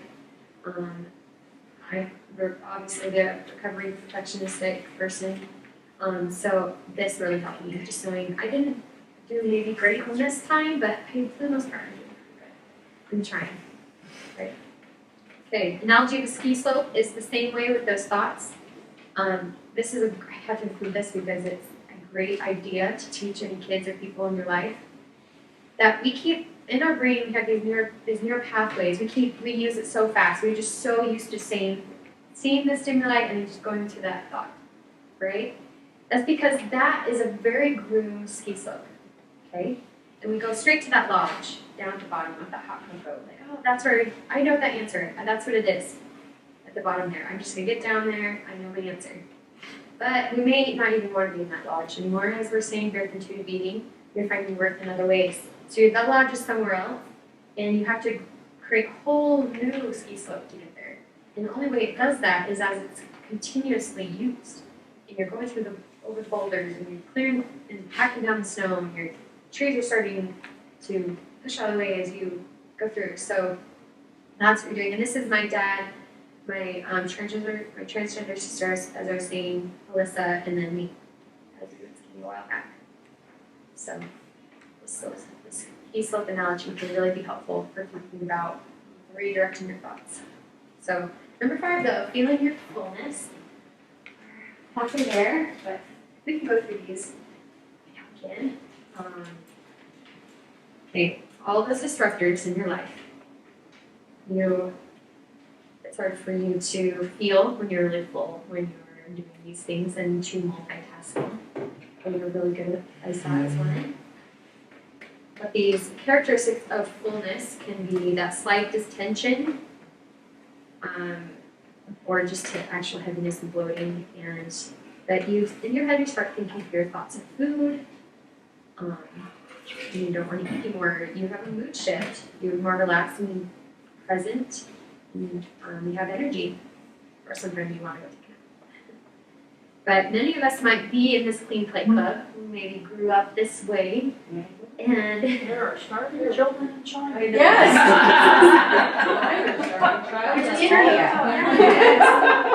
Africa. It was the kids in Afghanistan growing up for us. So, yeah. I had a kid that never finished his plate, and I always had to like bite my tongue so I wouldn't say, "You're wasting food." Like, it doesn't get out to have. Right, yeah. It's you don't want to treat your body as the garbage. You might as well put it in the garbage, because if you just keep eating it, you're making your body the garbage. So, because if you don't need it, you don't want it anymore. So, it might be part of your childhood, just a fear of deprivation too. Eating too fast or being too hungry from the past. Oh, I have to eat it all. So I have a question, but how many of you can leave like milk or juice in a glass, or do you have to fill it? Anybody can leave it and not drink it all? I'll put it in the fridge. Yeah. Okay. Yeah, I pour it down the drain. You have it poured. It's hard. It's hard to drink it. It's one thing I did in the fridge, yeah. It's really hard for me I to used drink. to throw food out. Right. So the fullness will be influenced by these six factors here. That if you start eating when you're not hungry, you have nowhere to compare to, right? You need to have that contrast. So that might be something that you haven't really done at times. Number 2, unconditional permission to eat. Making peace with food. So going back and revisiting that and allowing yourself to practice with feeling your fullness will help you feel your fullness. Timing, the amount of time, as I kind of said before, that's passed into your last meal. And in general rule of thumb is really 2 to 6 hours. Of course, not sleeping, but that's kind of how we're made as people. But it's a great way to go about our day. Give you that energy. Number 4, the amount of food you ate at the prior meal. And how much food will it take to become full in the next meal? To me, it's a sugar. If I ever have sugar, I'll be so hungry. I cannot have sugar. Or white flour. I have to have something. It sustains you through that longer. Mm-hmm. Absolutely. We have a lot more brown rice in our family than the white rice. Oh, it just goes through our system so fast. The brown rice has been helpful for us. Social influences also. Studies show that presence of people at meals tend to increase the amount of food people eat, because peer pressure, distraction, or just simply not aware. So just eating. Just talking. The type of food, the staying power that's within that food. We'll talk about in the later lesson, but you'll tend to be more full in the days you're eating avocados, a milkshake, and spaghetti, whereas on the days that you're eating popcorn, donuts, and a salad, there's going to be that difference there. Being aware of those different types of foods affect your fullness. Of course, here on the left is a very satisfying meal that's going to keep you full longer, but this is still satisfying in a way that it's just lighter pressure, that doesn't have as much staying power. Still very needed. Okay, and these different, of course, macronutrients make a difference. having more protein helps increase satiety levels. Examples that the fish, beans, nuts, yogurt, meats. The fats is the slowest part of food to be digested. It definitely makes it feel full longer. And full nuts always surprise me. They actually keep me around for a long time. They're longer than I thought they would. Walnuts. I couldn't tell what those were. Oh yeah, sorry, the walnuts. Okay. Maybe it's like little brains. They're They're good for your brain. good for your brain. And then the carbohydrates, they add bulk to your meal, and that's why we love it. It makes you feel complete and more full with it. It gives you stable energy. So pasta, breads, fruits, rice, beans. So We call it filler. different foods. Yeah. Need some filler. Get the bread out. Yep. And fiber, it's the type of carbohydrate that's indigestible and slows the absorption of other carbs into your bloodstream. So we talk about brown rice versus white rice, whole wheat pasta versus white pasta. High bulk versus low calorie, generally vegetables and some fruits are that. Air food also though, common or in just any common diet foods, they fill your stomach to offer little substance for your energy. So artificially sweet and low carb food, they have sugar, alcohols, and indigestible fibers. So they affect your fullness or not being full. So yeah, for example of that. Okay, number 6, discover the satisfaction factor. This is going to be talking about kind of making an Epicurean experience for yourself. Or of course, that can't always be the case. So what you can do when you can't. Because sometimes the healthiest thing you can do is to choose the ice cream over your really enjoy it. I used to do that. I just really benefit from the ice cream. So let's go over the 6 sensations and adjectives that help you know what you like to eat. And just think about for yourself, what would be good right now? Because we'll probably all need something randomly. So taste. What kind of taste are you looking for? For intuitive eating, this is as you build on these steps, you get to this point, you're like, oh, this is the fun stuff, right? You go, oh, I get to think about, okay, I want something that's sweet, buttery, rich. Like you'll kind of decide what you want. Sometimes for me, I just want chewy bread. Good chewy bread. But it can be, and we usually maybe want to go to sweets as women. Sometimes we can get that sweet and a yam or a banana, right? Cookies are great too. For salty, we go to like the chips, but it could be like ranch. It's crunchy, it's salty. Texture, oh yeah, as I said, as I'm saying here, crunchy, like smooth, mushy, hard. We're trying to figure out, okay, what is it that we want here? That crunchy could be the romaine lettuce in a salad. So there are just so many different ways of finding the texture that you're looking for. Pork chop or a slice of homemade bread can be chewy too. The aroma, this is what always gets me, is the sauteed onions and garlic. I really want that savory thing. But what was really hard is when I was in that rehab for that month, and I still hadn't dealt with brain sort of stuff yet, but I would go to the kitchen and go grab stuff and eat. And I couldn't because I had COVID. So when they brought the food to me, I was like, I can't even get the satisfaction out of the food. That's I right. can taste it. I couldn't taste it. So I don't know if any of you guys experienced that, like Yes. learning curve for us. So yeah, what are you looking for as far as the smell? So temperature, that's going to affect the way you feel. You want soup on a cold, rainy day, or do you want a virgin pina colada when you're by the pool? What temperature are you looking for? I actually really like Handel's ice cream because I feel like they get the temperature right. You never think about that with ice cream, but sometimes those ice cream shops they come to so rock hard. Here's your ice cream, but they have it down a little bit warmer ice cream, so I'm able to. I like it rock hard. You do. Oh, yeah. Everyone likes their own way. For me, with candles. My friend lets it bounce down, stir it around, and I'm just like, oh. Oh yeah, it's awesome. No. Yeah. Okay, appearance. It's you're visualizing a steak dinner that's actually plated so nicely rather than just plopped all together. Or even last night, I did not do good with this. My kids and I, we had Swedish meatballs, and like some egg noodles and I had cauliflower on the side, so it's just all bland. I'm like, sorry kids, I need to get through this cauliflower, but because we're going through our groceries right now and hopefully not buying much move. So the volume and staying power. What volume are you looking for? So sometimes our senses tell us that we want something big and hearty or something light and refreshing. Right? The two differences there. The parfait versus the spaghetti dinner. And also understanding what your coming activities are. You may need more energy. You just kind of know I need something with a lot more staying power. So it's sometimes it's just not possible to have that Epicurean experience, and that's for the realists here that just don't think, that sounds great, but that can't be the case.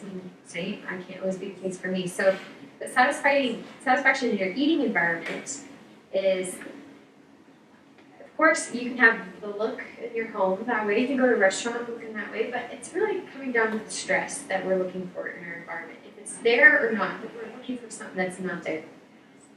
We want to, stress is the enemy when it comes to really having that satisfaction. So when you're always trying to eat something 5 minutes before, it's going to be difficult for you to appreciate your food and that meal experience. Okay, let's move forward. But sometimes it's the people. It's hard to be around. Maybe if you're trying to eat some food and nourish yourself, but people are bickering over here. Or sometimes my husband likes chocolate, just sits with me when I'm eating. I'm like, I can't right now. I'm finally like getting a chance to eat. But sometimes that's what we have to do. But for the most part, if you can take the time to make it, as I go on, it's really actually my favorite part. So we have great talk and discussion and around the good people that actually make the satisfaction factor for me. But your cluttered setting, maybe around you is distracting because you have a lot of clutter and it's just unattractive, so it's hard for you to even have that satisfaction because you see the messes around. Noise, a lot of talking and screaming, but sometimes the ambiance I mean of like a place is really fun and there's a little bit of noise and kind of a cool vibe, but it's just opposite of what we're going for, to have a soothing environment if it's really noisy and hard for you. Okay, emotions, yes. But like I was saying earlier, the fine dining, I think it's about the connection that you have with people around you. Sometimes my husband and I have gone on like an $80 dinner and it ends up not even being that fun because we were stressed on the way to get there, the traffic, or stressed because it was just so expensive. So we're like, oh, like, which meal do I get? This is kind of spendy. Like, make sure, really, it's you know, take these tricks in our brain. Whereas just eating in the living room and having a good conversation and having that connection with someone is just as satisfying and Epicurean experience that you're looking for. So, and Jesus even said this. I think there's the scripture that says, "Come and dine with me," and he knew to take the time to share food with people you love. I think it was important. I think especially maybe for their culture, that's what they did more often. They really cared to spend that time with people, and it was a way to end the day rewarding ourselves. So number 7, coping with your emotions without using food. Okay, this is a huge one. Most important, I feel like if you were to walk away today with anything, this is the best slide for you. That our ability to manage stress is our biggest predictor of health. It's not superfoods or exercise. It's really how we can manage the stress. It's not, you don't eliminate it, but it's just knowing how to manage it and knowing how to manage it well without food. Okay? But this really was a game changer for me when I viewed emotional eating as actually something that my body was telling me and being grateful that my body was trying to just tell me something. Obviously, something was amiss if I was emotional eating and binging. Because and even at the time, emotional eating was trying to help you comfort yourself, give you distraction, give you respite from feelings. But the cons, of course, as we know, discomfort, the isolation and numbing, it's not what we want to be. But sometimes these emotional triggers are seen in food. You can kind of tell where it's leading us to. So if you're feeling lonely, sometimes we use food as a friend. If we're bored, we're eating something to do. If we're empty, we're kind of feeling emptiness, we're eating from the lack of spirituality or fulfillment in life, things like that. So for you, I would suggest trying to list out your most problematic emotional trigger with food, and that will be exactly the thing you need to go for. One of those things is it to calm yourself down, might be anxiety. How can you work on anxiety? Look unto Christ. And not be still and know He is God. Okay, reevaluating self-care basics. Okay, I used to teach violin, and I did for about 10 years, and then I decided to do the health coaching, weight loss, and then evolved into the eating. But I use this analogy because we need to be in tune with ourselves, and this helped me understand. When I would teach these little ones over here, it was really screechy, it was really hard, and bless those parents. They were the ones that had to hear it more because they're practicing. So I had boys that did that. right, and so it's being in tune is just so important. Like the violin is, I feel like, one of the instruments. It could be totally mastered and be the most beautiful thing you ever hear. Lindsay Sterling, or very hard and difficult to hear. But what's really cool is this little one right here. She's now 14, and she just came over and before they moved to the violin for me, and it was so cool. She got me a teacher, and it was just such a cool full circle moment. And so, what is opportunity in your life? Do you need more sleep? These are some ways to help you. If you do, keeping it cool in the room, exercising more in the day promotes better sleep. Just keeping a routine day to day work, but at the same time, you could generally, not having those crazy. I don't know how my husband does it. He always has to be up in the middle of the night for the call. He's paramedic for those that came in. So it's, I don't know how he does it. He's made for it, obviously. He actually does pretty well with himself. Stress. Yeah, so life balance. I kind of talked about this. Like, are you really taking time to connect with God to understand what your full purpose is? Okay, Elder Bednar and spinning plates. Because there is no such thing as balance. He explained this perfectly. I think with him being in the education industry and all the people that come to him that are busy with teaching and education, this is his greatest analogy with having balance. And our life is a bunch of spinning plates on these sticks, right? And he says, let's say one plate over here is plenty, another plate over here is that neighbor that is going through a hard time, another plate over here is calling your mom. So you have all these plates, but whichever one is the most wobbly, he says, go give that one a good spin. And then what do you do next? Oh, you go to get the next one that's over here that's most wobbly, and you go give that one a good spin. And you're just gonna always be doing that. And it's a wonderful life, actually, to be doing that. And I'm sure he does this. He just knows what is my next thing, and I go give him a good spin. You're trying. God wants us to just try. Okay, and nourishment. This helps when you're coping with your emotions while using food. You're doing the self-care that you're giving yourself the nourishment throughout the day, enough water, the balanced meals, anything that's specific to you, even just taking the time if you really need to make a doctor's visit, to really go refill that prescription. These are those basic self-care needs that that's how you're gonna be able to cope without using food if you end up having a binge. So stress is also cool. Okay, I think talk about this one. Sometimes without coping with emotions without using food, for me was since I was at home and fought with the kids. Of course, I taught violin for a bit. But what was a really cool thing is when I decided to actually stop teaching violin, I loved it, but I ended up having more camaraderie with parents. So I knew, okay, I need to follow my desires and go and be with adults more, and actually go for those higher levels of thinking for me.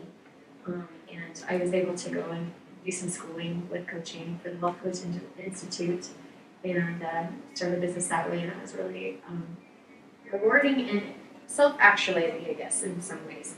And that's this Maslow's hierarchy of needs. For a lot of people, that's why intuitive eating is so powerful. It helps solve these things on the bottom and goes up and up and up. But we can always only get to that top part unless we have dealt with some of these things on the bottom here. And that self-actualizing is the fulfillment of one's talents and potentials. And it's a deep need that's really present in everyone. Everyone wants to contribute. And they all do. Everyone does. And learning to sit with your feelings. We talked about that. Radical responsibility, taking your time out, what you really need in this moment. Hopefully give yourself curiosity, not the judgment. Okay. Also distractions. Sometimes I like this slide though. It really sometimes made me to come to this, where you just want to go and eat the food. Okay, and that's when we'll binge it. And we can't always be so great and just go and go and talk with your friend, or really just go read the scriptures. First, maybe at that point yet, having a little bit of helpful distraction to get to that point, maybe lighten your mood, watching something funny. I think those can be helpful as a tool, just a distraction to get you to that point. Not my first go-to or suggestion, but it's definitely something that made me happen. Okay, respecting your body. Now, this is I'm going to start off with this analogy of dogs. This is a great analogy if you want to also teach this to someone who's in your life. I have this dog named Tank. This is Tank. I love him.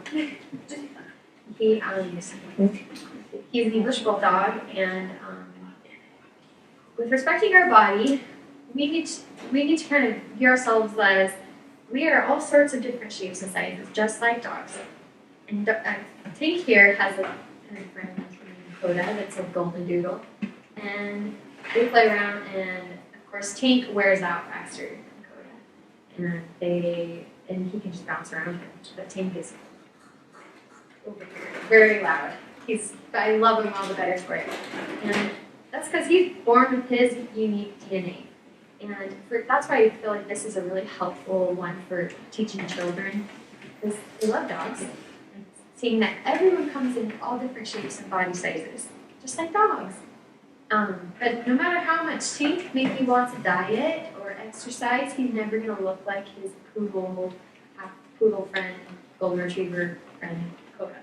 It won't happen, because he's born with that unique DNA. In fact, I love him all the better for it.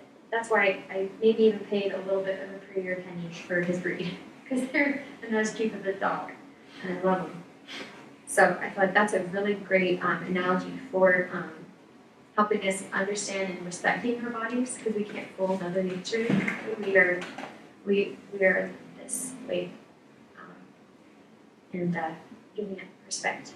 Okay, the comparison is you can't be on the fence here. We can never fully respect ourselves when we are comparing, and it leads to unnecessary suffering. And envy is a normal human emotion, and it's I guess as a definition, if you ever really think about it, it's really perceived. We perceive that they have something that we don't. Okay, we may actually have it, we just don't perceive it. But here in 1 Corinthians, body is a temple. This was one that helped me with this principle, because then when I made that little workbook, I tried to do scriptures with each of these principles. And it's really helpful for me. And we are a temple of God. Our body is a temple. Ways to find glory in ways to glorify God in your body. So some things to stop right now that you may be doing, it's that comparison for things to stop. And as we talked about here, okay, this is where this slide comes in. I knew we were going to get to. That we don't know where someone is at. If maybe they lost the weight. So we see that they have the external weight loss, but we just don't know where they are at. Maybe they have a physical disease that caused it, eating disorder, either genetics or just have super fast metabolism. That's who we are. But to focus on the good qualities. Said, or it takes away from your good qualities. You may perceive that. Body bashing. This is, I feel like, the most disrespectful behavior. Negative body talk. Because we would never say these things to a friend or child, and it would be considered abuse. But these happen sometimes in the shower, or when we're getting dressed, or when we're looking at ourselves in the mirror. Body checking, where you rank when you walk in the room. Stopping at mirrors, one perpetuates a judgment. It's not an accurate view of yourself. Old clothes, okay. Some days might be still sitting around in the closet, and it's actually a form of disrespect to just keep them there and just keep reminding you. Because you feel that thing of despair when you see them. But if you get rid of them, you feel that freedom instead. And but to get rid of them completely, especially if it's been more than a year, and not just have them hanging around the basement garage. Because our mind knows, oh, it's over there. Maybe I could fit in that someday. But it's just much better to get rid of them. Get new ones if you need to. So 4 things to start. Gratitude. I'm going to go through here. Recharging conversations we talked about. Self-care. Okay, getting the new clothes. So those are some things to do to start, as we've talked about. Some of these principles kind of blend, but showing respect for your body by actually going and giving yourself something that's going to fit you in your size. Okay, now number 9, move it, feel the difference.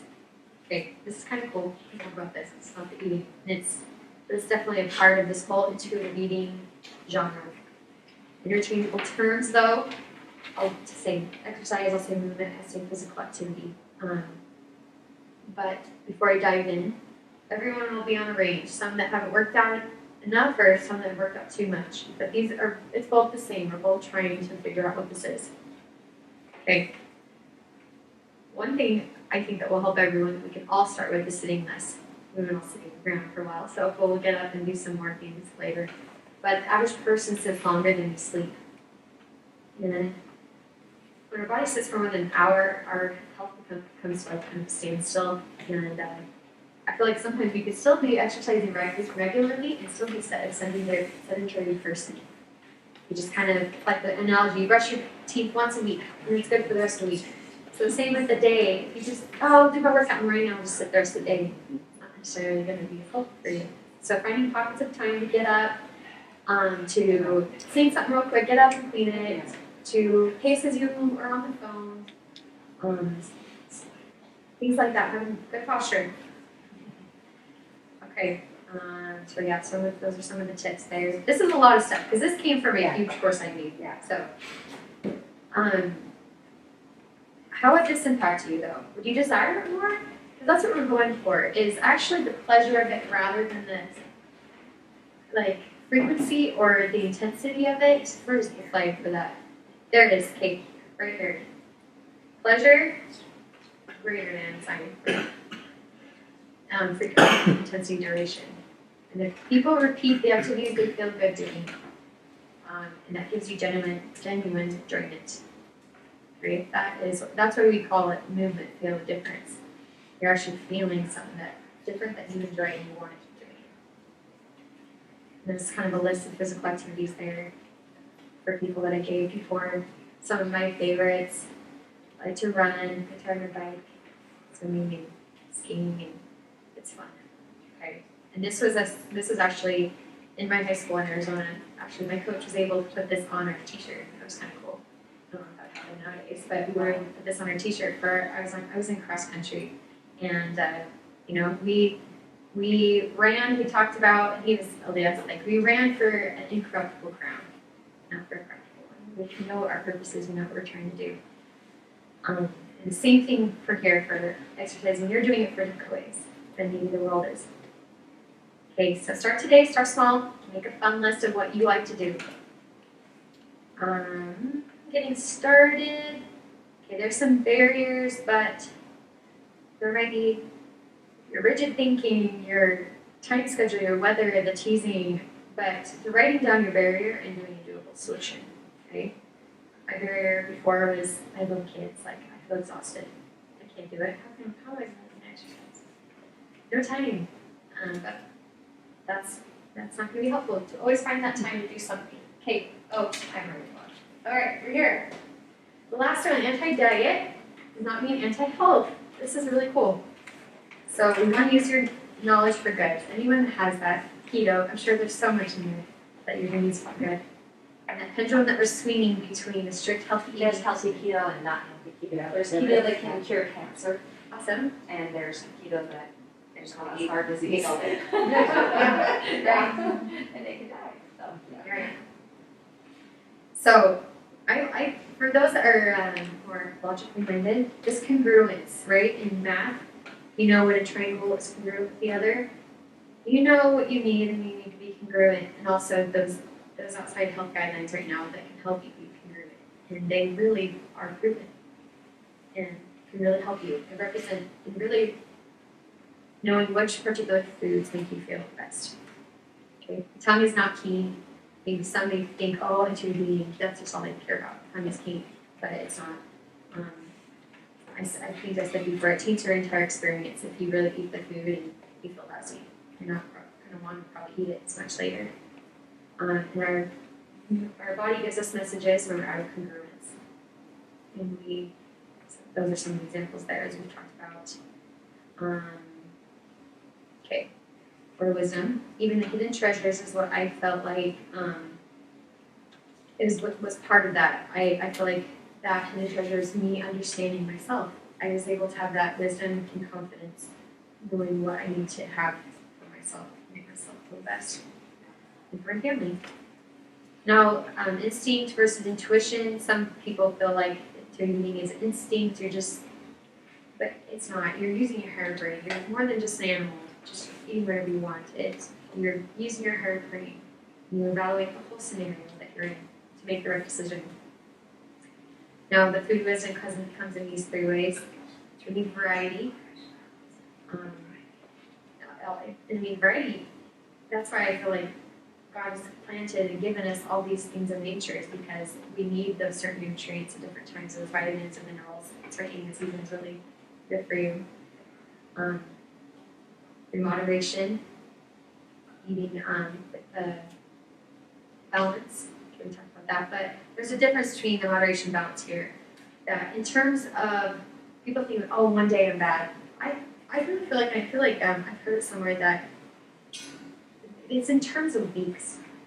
And even with kids, my pediatrician said this as well at times. I've seen this many kind of come up where that it's really out of the week are you eating healthy. It's not, sometimes I've seen the kids not eat good for a couple of days, but then they start to pick up, and then in that whole week, it kind of balances itself out. So think about yourself in that way. So this is more of the classic, last little bit of the nutrition guidelines that you kind of hear more.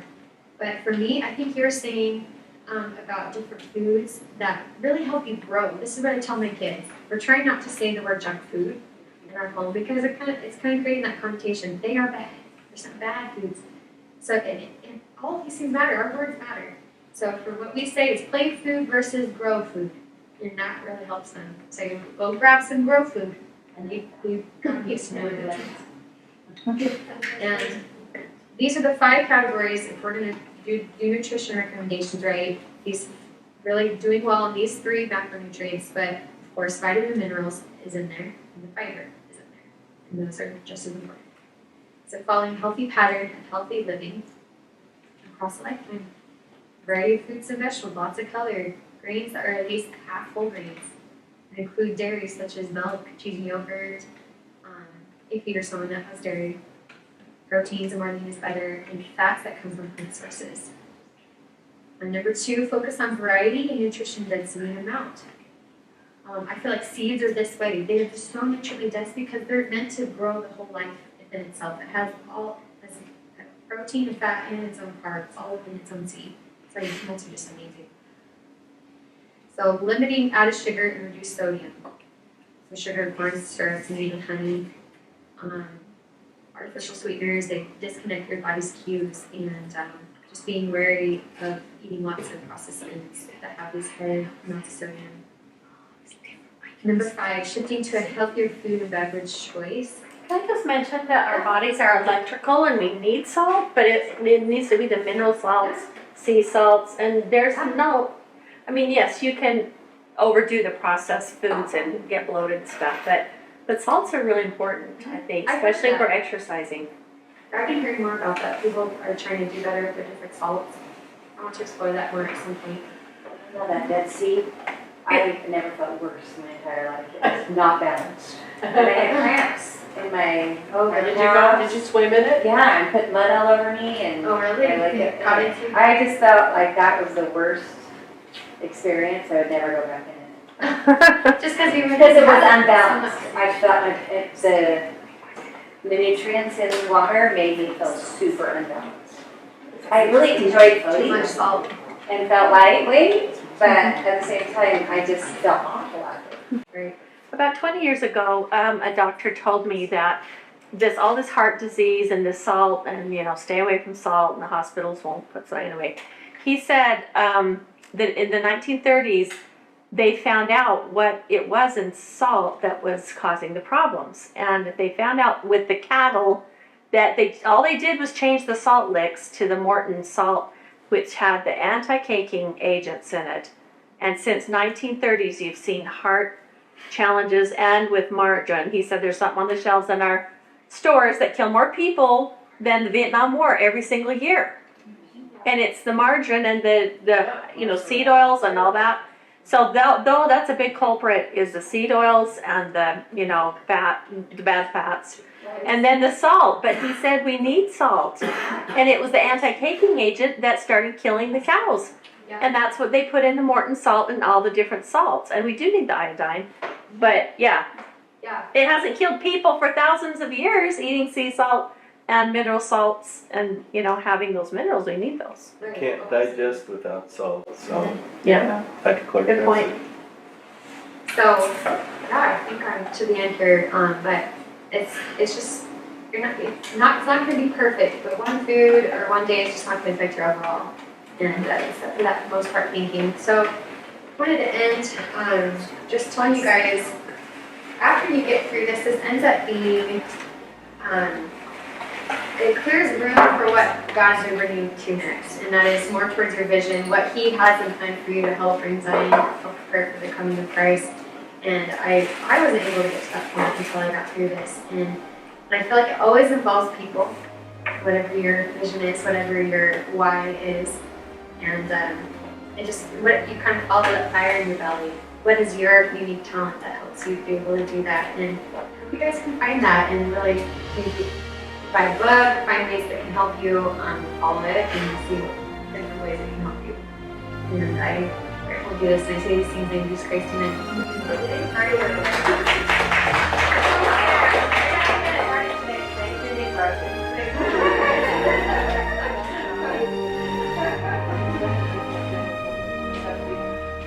Get those political stuff.